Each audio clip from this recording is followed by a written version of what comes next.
Kao što smo najavili, razgovarat ćemo o polasku u školu i problemima sa kojima se susreću i đaci i roditelji. Sa nama su Zoran Kostić, pomoćnik ministra prosvete, Jelena Ivanović iz Zavoda za udžbenike i Dragana Soćanin iz Udruženja roditelja. Dobro jutro, dobrodošli.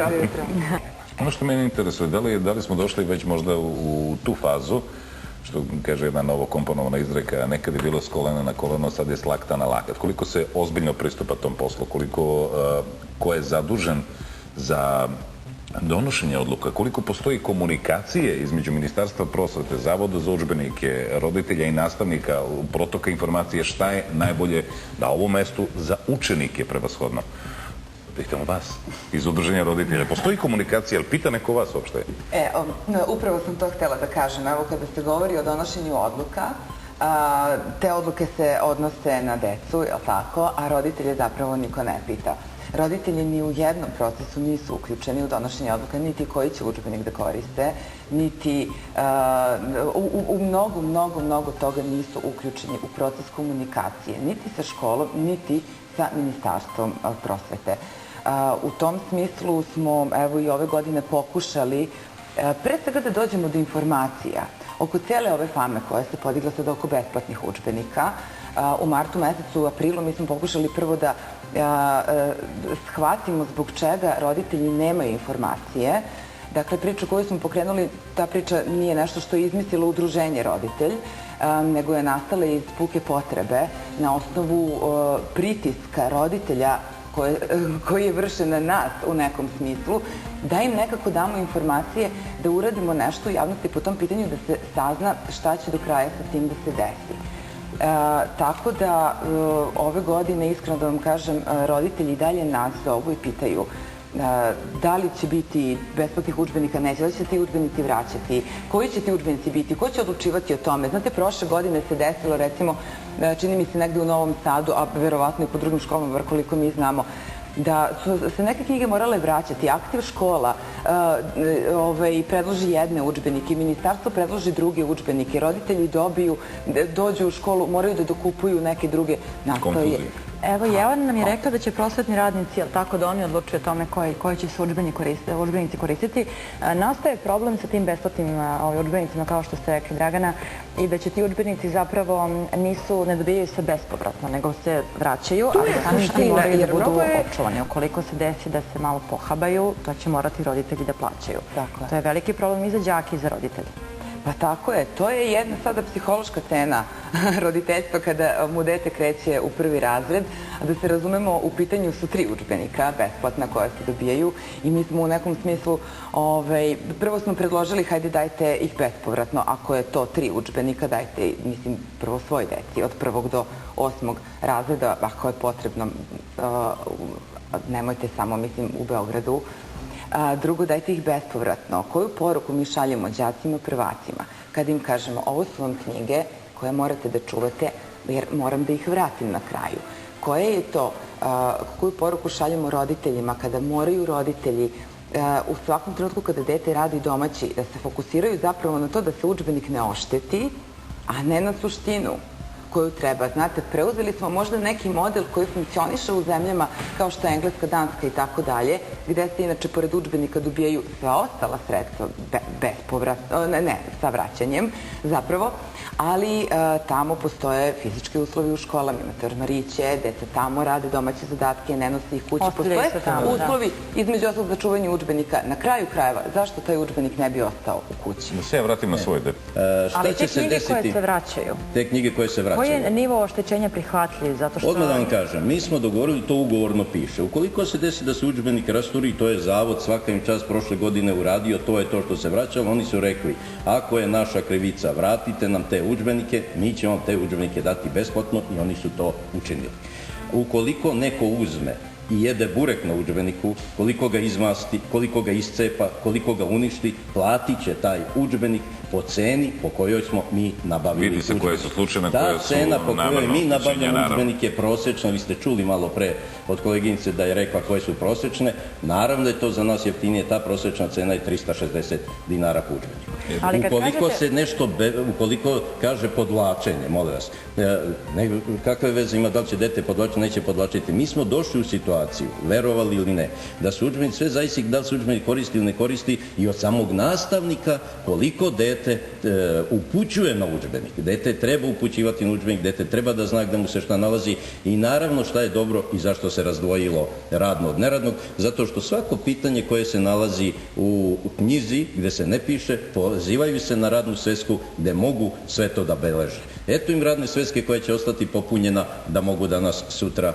da se obnavlja i sve ono što je pričano. Mi smo ove priče ispričali na vreme, ova akcija traje za 1., 2., 3. razred, ova akcija će se nastaviti. Vidimo da je Beograd dao besplatne udžbenike za sve razrede. Nemojte se iznenaditi da sledeće godine možda to bude i na nivou Srbije, prema tome, ali u svakom slučaju idemo i na 4. razred iduće godine i smatramo da je pozitivna akcija i treba je pozitivno gledati. Dragana, da li je ovo prihvatljivo za roditelje, ovo što je Zoran rekao? Ja iskreno da vam kažem, evo mi smo možda generacija koja je odrastala možda malo drugačije, mi smo navikli da podvlačimo naše udžbenike, da nešto što se zove udžbenik, da prisvojimo, da napišemo svoje ime i prezime i evo iskreno da budem lično, ja ću mom detetu kupiti poseban komplet i koji će biti njegovi ostati i verujem da će to mnogi roditelji da urade upravo zbog te neke snižavanje psihološke cene, ali imate, verujte mi, samo kažem i učitelja koji su u startu rekli, ja ću moje deci kažem, pišite, ja ne mogu da idem ceo dan po školi i da samo vičem, nemojte da pišete po udžbenicima. Ne treba se onda više oslanjati na samu formu, nego i na suštinu. Kad smo već kod toga, svi smo odrastali u određenom periodu, kada je sad društveno neprihvatljiva reč socijalizam, marksizam ili sve ono na čemu smo mi odrastali. Koliko društveno-politička klima, koliko shvatanje istorije i koliko prećutkivanje utiče na samo nasleđivanje udžbenika. Dešava se da neke generacije koriste određeni udžbenik koji postaje neprihvatljiv po nekim pitanjima društvene prihvatljivosti, da li se štampa se novi udžbenik koji ga nasleđuje i slično.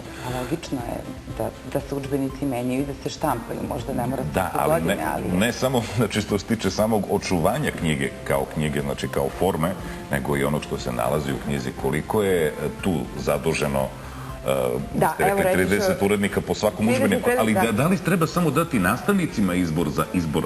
Pa to je pravo pitanje. Ja sam htjela vama da predložim da mi sledeće godine, evo imamo dovoljno prostora, za godinu dana da napravimo, što bi se reklo u vašem duhu, istraživačko novinarstvo, tema da bude način na koji se da zapravo i biraju, i ako treba pišu, i odobravaju. Ajde da uđemo malo dublje. Da uđemo dublje u problem da bismo posle došli do ove faze kad nam neko nešto poklanja, je li to dobro ili to nama smeta. Znači doći ćemo i do te teme, ali ajte prvo da krenemo od ovoga. Šta je suština? Postoje procedure u svim ozbiljnim zemljama, dakle govorimo o zemljama Evropske unije, govorimo i o Americi, govorimo i o našim susedima. Postoje 1, 2 ili 3 izdavača koji prolaze najstrožu proceduru u okviru pisanja sadržaja udžbenika. I tačno se zna i ko može da ga piše, i ko ga odobrava, i koliko on vrednost i trajnost ima. Ne govorim o istoriji ili, ne znam, predmetima koji su ovakvi danas u Srbiji, geografiji, pošto je geografija vrlo interesantna. Ne govorim tako, ali hoću ovo da vam kažem. Zaista su Zavodu za udžbenike saradnici Matica Srpska, Srpska akademija nauka i umetnosti, vrhunski profesori sa univerziteta, to su naši autori, i Nacionalno prosvetni savet i Zavod za unapređivanje vaspitanja i obrazovanja i Ministarstvo prosvete, svi su u to. Ko stoji iza privatnih izdavača? Na koje se oni materijale oslanjaju?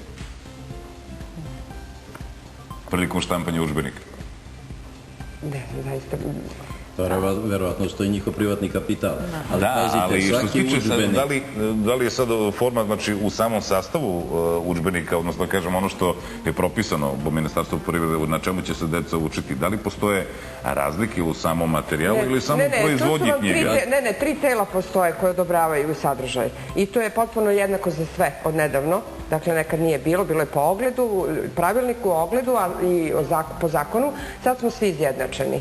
To je ono Dakle, što želimo da znamo. idemo Zavod za vaspitanje i obrazovanje, prva stepenica, Nacionalno prosvetni savjet, druga stepenica i na kraju ministar, treća stepenica. I ono što je bitno, samo da dodam, jer je upravo važno za udžbenik. Planovi i programi se moraju inovirati. Udžbenici se prave prema planovima i programima. Samim tim, ukoliko vršimo inoviranje planova i programa i vršimo inoviranje udžbenika, imamo opet nezaobilaznu kariku nastavnika, prosvetnog radnika koji mora upućivati na sve te sadržaje koje se nalaze unutra i sve je to samo sa jednim ciljem, a to je da naša deca budu dobro obrazovana, da dobijemo dobar kadar. Jednostavno, mi smo imali dobre stručnjake, mi imamo dobre stručnjake, naši ljudi su priznati, poznati, ne samo u zemlji, nego u svetu. Jednostavno, treba zadržati sve ono što je pozitivno. To je neosporno, ali činjenica je da roditeljima ne odgovara sad ovaj način davanja knjiga. Ne odgovara besplatno što dajemo. Koje moraju da se vrate. Evo, Dragana je rekla. Ne odgovara jedino taj način na koji moraju da se vrate te knjige i način na koje deca u tom smislu ne mogu aktivno da koriste udžbenik. To je jedina primedba koju smo imali. I sama komunikacija linijska, gde se ide roditelj, direktor, pa ministarstvo, zašto ne bi bila mrežna komunikacija? Da li će eventualno doći do nekog kompromisa? Da bi se saznalo što pre šta smeta i na koji način možda se unapredi komunikacija. Komunikacija, evo kao što je kao što ste rekli, postoji u smislu direktor, nastavnici, savet roditelja i tako dalje. To je tako jako lepo zamišljeno i to je tako na papiru da zaista funkcioniše. Međutim, u praksi jako dobro znamo, svako ko ima sada dete u školi jako dobro zna kako to funkcioniše, koliko su saveti manje više dekorativna tela koje jednostavno ne služe toj pravoj svrsi. Roditelji, većina roditelja nije pitana za mnogo toga. I to je jedna od tema koja prosto mora da se pokrene. Mi smo vrlo otvoreni i spremni za saradnju i nekoliko navrata smo širom otvorili naše vrata i širili ruke u tom smislu. Taj problem prvo mora da se prihvati i da se prizna da on postoji. Ovo je tema koja može da se rastegne. Mi smo već 8 minuta probili termin za vesti.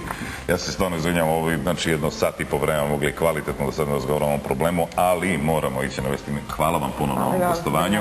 Hvala.